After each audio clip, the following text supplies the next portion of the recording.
Et si on se faisait un petit décryptage vidéo d'une conversation entre une enfant devenue adulte avec sa mère qui se met systématiquement en posture de victime? C'est super intéressant. Pauvre, tu reprends contact avec ta mère toxique, mais elle n'accepte pas tes nouvelles limites. Parce que t'es ma fille, en fait.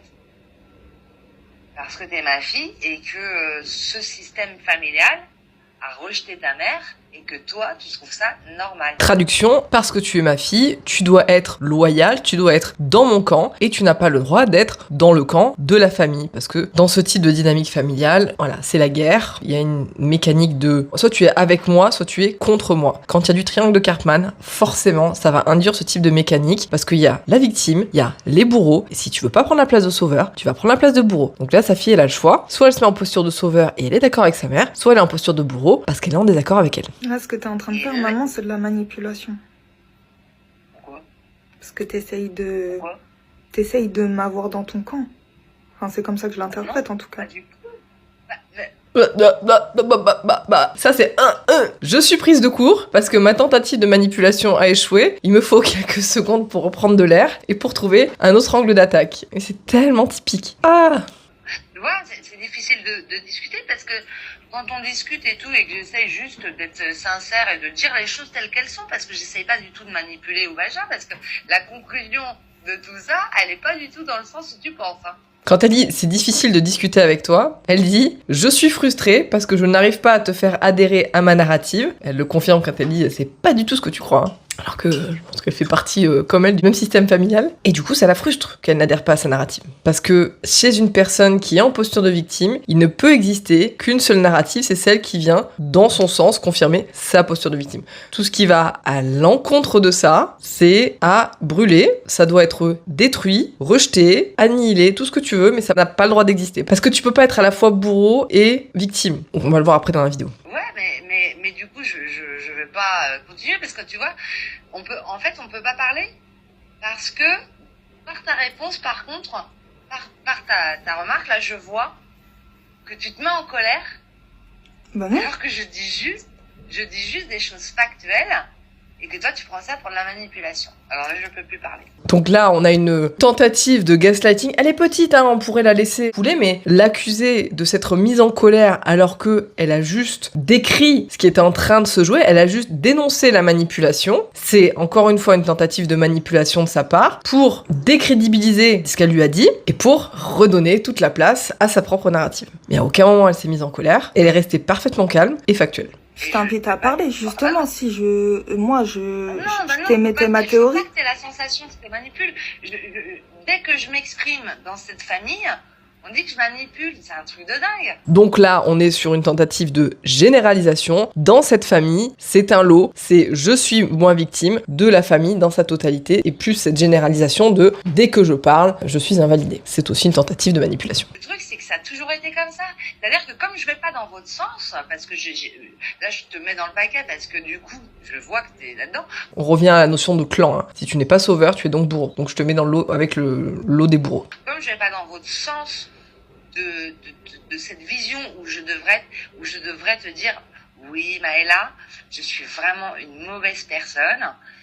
J'ai mérité ce qu'on m'a fait. Donc là, c'est la victime qui dit bah oui, mais si moi je suis pas reconnue comme victime, du coup je suis bourreau, mauvaise personne. C'est vraiment ça la logique du triangle. C'est soit t'es la victime, et là ce qu'elle est en train de dire c'est on peut pas dire que je suis un bourreau parce que je peux pas être bourreau et victime à la fois. Donc je peux être que victime. Quand toi tu dis ça, tu me renvoies l'image que je suis une mauvaise personne. Et c'est pas possible, ça peut pas exister puisque je suis victime. Logique. Mais je peux pas te le dire parce que c'est pas vrai. Bah non, c'est pas vrai. Posé aucun acte. T'es pas une mauvaise personne, mais t'as fait des mauvais actes comme chacun d'entre nous. Mais... Moi, j'ai pas fait de mauvais actes. Si, j'ai fait des mauvais actes. Oui, mais... j'ai mais... pas fait de mauvais actes comme elles ont fait. Tu vois Ok. J'ai pas incité quelqu'un à frapper quelqu'un de ma famille, ou j'ai pas... Bah, tu l'as fait toi-même. Hein? T'as pas cité quelqu'un, mais tu l'as fait toi-même. Alors là, elle vient de balancer un fait, on va voir comment elle va réagir. C'est-à-dire, Maëla? Bah, c'est-à-dire frapper mamie et me frapper moi. Ouais, d'accord. Temps de pause parce que merde, on essaie de me mettre une responsabilité sur le dos que je suis incapable de prendre à ma charge. J'ai besoin d'un temps de réflexion pour voir comment je vais m'adapter à la situation. Résultat. Tu crois que ma mère ne m'a jamais frappée? Et allez, c'est reparti pour un tour de victime. Voilà, si je fais ce genre de vidéo, c'est pour que tu comprennes la dynamique qui se passe quand tu es face à une personne qui est dans ce triangle, dans ce putain de triangle. Tu n'obtiendras jamais gain de cause, tu ne te feras jamais entendre par ce type de personne parce que son objectif premier, c'est de rester dans sa posture, dans la posture qu'elle s'est choisie. Donc si la personne ne veut pas sortir par elle-même de sa posture, tu pourras batailler dans tous les sens, tu pourras faire des pieds et des mains, ça ne changera strictement rien. Elle restera dans sa posture parce que c'est sa safe place, c'est l'endroit où elle se sent le plus en sécurité au monde. Et essayer de l'en faire sortir, c'est la foutre à poil et c'est te prendre des tempêtes émotionnelles dans la gueule et des attaques que tu mérites pas. Donc si tu t'es reconnu dans cette vidéo et que tu as reconnu ta mère narcissique. Et si, dites-moi si vous êtes comme moi, s'il vous plaît, parce que je me remets en question depuis des années. Est-ce que vous aussi, quand votre mère elle est dans les parages, genre quand elle est autour de vous, quand vous êtes en présence de votre daronne, vous êtes aigri, énervé et de mauvaise humeur? Genre je suis tellement mal lunée quand elle est autour de moi. Bichette, t'es en sympathique agressif, c'est normal. Quand tu étais enfant, tu ne te sentais pas en sécurité auprès de ta mère. Donc tu as développé un mode de protection vis-à-vis de ta mère. Le sympathique agressif, c'est comme l'animal dans la nature qui se bat contre le prédateur pour pas que le prédateur le bouffe. C'est pareil avec ta mère. Donc ce que tu vis, c'est parfaitement normal et ça n'est pas ta faute. Et je sais pas pourquoi, enfin je pense peut-être savoir pourquoi, mais ça m'énerve et j'ai pas envie d'être comme ça. Parce que je m'en veux, genre ma mère je l'aime, c'est ma maman, je l'aime de fou, et j'ai pas envie d'être méchante avec elle. Genre, des fois je lui parle mal, attention quand je lui parle mal, c'est pas je l'insulte ou je lui manque de respect. C'est juste que des fois elle vient, elle essaie de me parler et tout, et moi je lui réponds sec et aigri, et je vois que ça l'atteint, et je m'en veux de malade. Et t'arrives pas à faire autrement. Parce que tu es en réaction de survie. Quand tu es en réaction de survie, c'est pas quelque chose de calculé, c'est quelque chose d'instinctif, c'est l'instinct de survie. Donc tu parles mal à ta mère parce que peut-être qu'elle dépasse des limites, peut-être qu'elle a un comportement qui t'active, qui te rappelle des comportements qu'elle avait quand tu étais enfant et qui à l'époque te mettait en danger. Donc, tu te sentais en insécurité à ses côtés. Mais c'est tout à fait normal que tu réagisses comme ça si ton parent n'a pas été sécurisant quand tu étais enfant. Mais j'arrive pas à faire semblant, même si je l'aime, c'est pas que je l'aime pas, c'est juste que je suis aigrie quand elle est là, et genre elle me donne trop, même si elle parle pas, hein. Juste sa présence à côté de moi, ça me donne un stress de malade et j'ai l'impression d'être en mode survie. Voilà, en mode survie, c'est ce que je disais. Sa présence rappelle à tes enfants intérieurs que c'est pas une personne de confiance, c'est une personne avec qui on n'était pas en sécurité quand on était enfant. Genre en mode quand elle est pas là, genre je suis en mode... Vous voyez ce que je veux dire? Et quand elle est là, ben je suis en mode survie, je suis en mode stress, je suis aigrie, je sais pas pourquoi. Et je m'en veux la pauvre, j'ai pas envie d'être comme ça avec elle, elle mérite pas ça. Après moi et ma mère ça fait pas longtemps qu'on s'entend bien, faut savoir qu'avant on s'entendait vraiment pas du tout. Et il y a peut-être un truc de meuf, c'était avant qu'il fallait être gentil avec moi et qu'il fallait essayer de tisser des liens avec moi. Oui, cette jeune fille est brillante, effectivement, c'est trop tard. La relation n'a pas été construite. Alors après, il peut se passer deux choses. Ton parent, soit il a fait un travail sur lui et il s'est rendu compte que il n'a pas été un très bon parent et du coup il y a cette envie de réparer, c'est pas ce qu'elle dit dans la vidéo, cette envie de réparer, de se rapprocher. Et maintenant que l'enfant est devenu adulte, elle n'active plus sa mère comme elle l'activait avant. Troisième possibilité, c'est une forme de dépendance affective. Parce que tant qu'elle était enfant, elle était captive de sa mère, mais maintenant qu'elle est plus grande et qu'elle commence à s'émanciper, elle perd du contrôle, elle est en train de perdre la présence de sa fille dans sa vie. Donc, on met de l'eau dans son vin et on essaie de se réapproprier l'enfant. Ce qui peut se passer, par exemple, quand un parent n'a pas du tout été tactile, enfant, il vous a pas donné d'amour, pas d'affection, quand une fois adulte, il te fait un câlin, il t'effleure la main ou prend dans ses bras, c'est comme tu vois, c'est pas naturel du tout, tu te sens hyper mal à l'aise, comme si un étranger te faisait un câlin. T'es pas devenu tactile parce que tes parents n'étaient pas avec toi, donc ça risque pas de s'améliorer avec l'âge, tu vois. Donc c'est un peu ça, ce que le parent n'a pas su créer dans l'enfance va avoir des conséquences dans la relation une fois devenu adulte. Et là, tu n'as rien fait de mal, ce sont juste les conséquences de la relation que vous aviez enfant, maintenant que tu es adulte. Donc ce que tu peux faire, c'est travailler sur toi, libérer les stratégies de survie, et ainsi pouvoir mettre des limites à ta mère s'il y a besoin. Parce que si ça réagit à l'intérieur, certainement, elle doit dépasser des limites, mais tu les as pas encore identifiées, ces limites. J'espère que ça t'aide et que ça vous aide aussi. Il y a un signe que beaucoup d'enfants de parents toxiques ne vont pas reconnaître tout de suite, mais qui va après devenir flagrant, c'est la colère que le parent va ressentir lorsque tu t'éloignes. Quand je parle d'éloignement, je ne parle pas de tourner le dos à ses parents, je parle juste de faire sa vie, de s'éloigner pour faire sa propre vie. Et là, on est face à vraiment une colère. C'est ça, c'est vraiment ce symbole-là qu'on va percevoir que trop tard, qui est complètement anormal. Une colère, mais qui est complètement disproportionnée. C'est pas une colère qui est due à un manque, c'est vraiment une colère qui est due à une perte de contrôle. Pourquoi? Parce que le parent toxique ne supporte pas que tu puisses faire ta propre vie. Ça, il ne peut pas l'accepter. Donc comment il va réagir? Il va réagir de façon complètement disproportionnée, en faisant des crises, en te faisant culpabiliser, en essayant vraiment de te faire peser le fait que tu veuilles faire ta propre vie. Et il va te punir constamment, il va te punir en étant méchant avec toi, en étant vraiment agressif, en te punissant, en ne te parlant plus, par le silence. Toutes ces choses-là vont te montrer qu'en fait, il y a vraiment une perte de contrôle de ce parent. Ce n'est pas du manque, c'est de la perte de contrôle. Il faut comprendre que dans ce système de parents toxiques, tu n'existes pas en tant qu'individu. Tu vas exister en tant qu'extension de ton parent. Tu es l'extension de ta mère toxique ou l'extension de ton père toxique. C'est vraiment une possessivité affective et ce n'est pas de l'amour. Un parent qui est non toxique va au contraire te pousser à te développer, à devenir la personne que tu dois être, à vraiment t'émanciper, à pouvoir t'épanouir en tant qu'individu.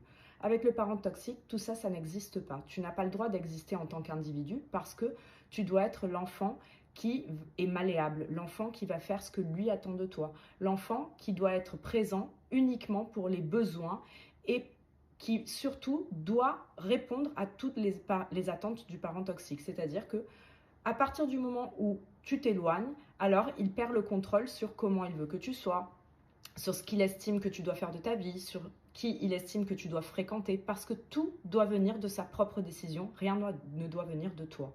Et c'est là où il va y avoir un problème, et c'est là où en fait on ne le repère pas tout de suite, mais cette colère, elle est complètement malsaine.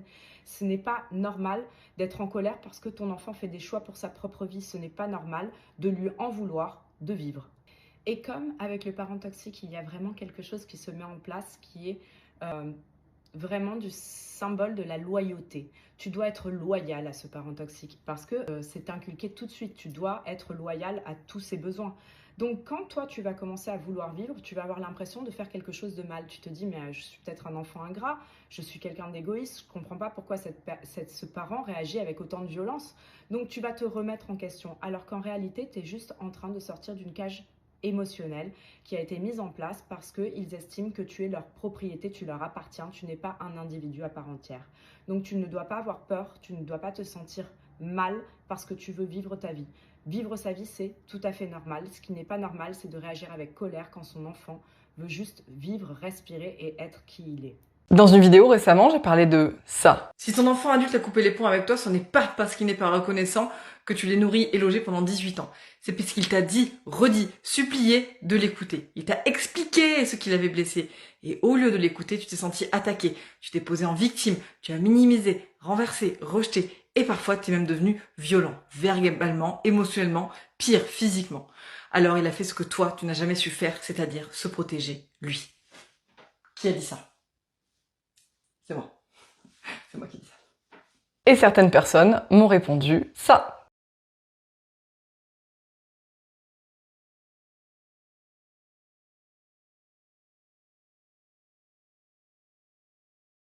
Et d'autres, ça.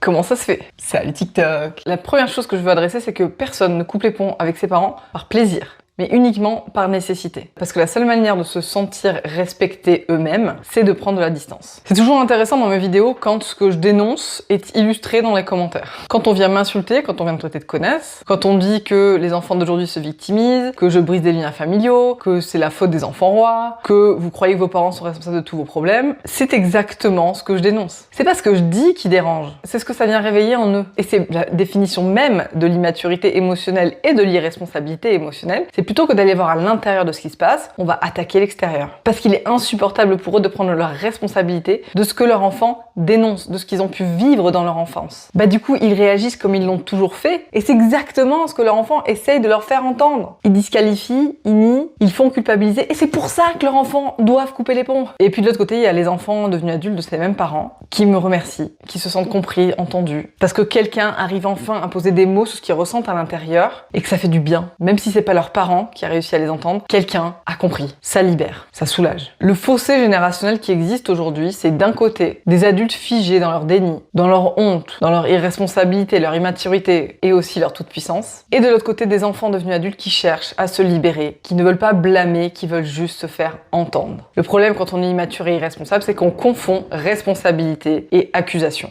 Culpabilité aussi. Je ne vais jamais m'arrêter de faire ce que je fais parce que des gens m'insultent ou me disent de me taire, ou m'accusent d'eux, ou me traitent d'eux. Je connais ces mécanismes-là, je les connais par cœur. Et c'est pas à ces personnes-là que je m'adresse. C'est aux personnes qui ont envie de se libérer de leur schéma. Donc, si c'est ton cas et que tu te reconnais dans ce que je dis, mais que tu n'arrives pas à sortir de tes schémas, que tu gardes cette culpabilité vis-à-vis de tes parents, que tu n'arrives pas à poser de limites, que tu n'arrives pas à te faire entendre, ou même si t'as coupé les ponts, ça ne change rien au schéma que tu as à l'intérieur, aux limitations dans ta vie, dans tes relations, dans ta parentalité, dans ton couple, dans ton travail, tu vas pouvoir vivre une totale transformation du sol au plafond. La personne que tu vas incarner dans toutes tes relations va drastiquement changer. Tu n'auras plus peur de dire les choses. Tu n'auras plus peur d'être seul. Tu n'auras plus peur d'être quitté. Tu n'auras plus peur d'être rejeté. Tu n'auras plus peur d'être abandonné. Et même quand tu seras pas entendu, tu ne subiras plus jamais une relation. Tu te sentiras libre de rester ou de partir parce que ce sera ton choix. Pas parce que tu t'y sentiras contrainte, mais par envie. Plus jamais tu ne te feras manipuler parce que tu auras les clés à l'intérieur de toi de compréhension, d'écoute pour aller là où tu as décidé d'aller. Tu mets libération dans les commentaires, on t'envoie. Lâchons-nous dans les commentaires et surtout, comme d'habitude, prends soin de toi.